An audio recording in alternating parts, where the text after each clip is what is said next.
इसकी दूसरी ओर ढाल अधिक खड़ा हो जाता है, जिसकी ऊंचाई 120 से 150 मीटर तक हो जाती है। तो अब इसी क्रम में इसके भौतिक भूभाग को जाने। अब इसकी बात आती है भौतिक भूभाग। यह क्या होता है, जरा इसको विस्तार से समझिए। भौतिक भूभाग तो इसका अंग्रेजी में इसको फिजिकल डिवीजन कहते हैं। तो सामान्य तौर पर भारत को निम्नलिखित 6 भौतिक विभाग से हम जान पाएंगे। हिमालय पर्वत श्रेणी, उत्तर का विशाल मैदान, दक्षिण का पठार, तटीय मैदान और भारतीय मरुस्थल और द्वीप समूह। तो हिमालय पर्वत श्रेणी भारत की उत्तरी सीमा पर फैला हिमालय पर्वत श्रेणी भूगर्भीय रूप से नवीन एवं बनावट के दृष्टिकोण से वलित मतलब मोड़दार पर्वत श्रृंखला है। और यह पर्वत श्रृंखलाएं पश्चिम से पूर्व की दिशा में सिंधु और ब्रह्मपुत्र के करीब 2500 किलोमीटर की लंबाई में अर्धवृत्त यानी कि चौक के रूप में फैला हुआ है। इसका क्षेत्रफल लगभग 5 लाख वर्ग किलोमीटर है और यह विश्व की सबसे ऊंची पर्वत श्रेणी है। इसकी चौड़ाई कश्मीर में 500 किलोमीटर में अरुणाचल प्रदेश में मात्र 160 किलोमीटर है।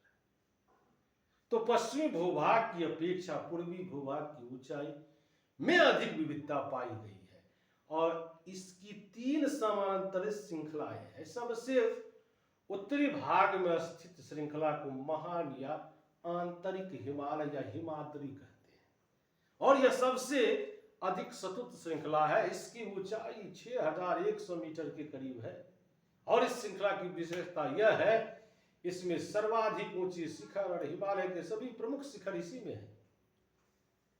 तो इसके प्रमुख शिखर की बात कर लेते हैं। माउंट एवरेस्ट, नेपाल, ऊंचाई 8848। उसके बाद कंचनजंगा भारत 8598, मकालू नेपाल 8481 और उसके बाद एक बहुत बड़ी आती है। तो माउंट एवरेस्ट के माउंट गार्डविन ऑस्टिन भारत में है और 8611 मीटर। अब धौलागिरी पर्वत नेपाल में है जो 8172, नंगा पर्वत भारत में है 8124, अन्नपूर्णा भारत में है 7817 और कामेट भारत में है 7756, नामचा बरुआ भारत में है 7756, जबकि गरुला मंदाता नेपाल में है 7728 ऊंची मीटर ऊंची शिखर है।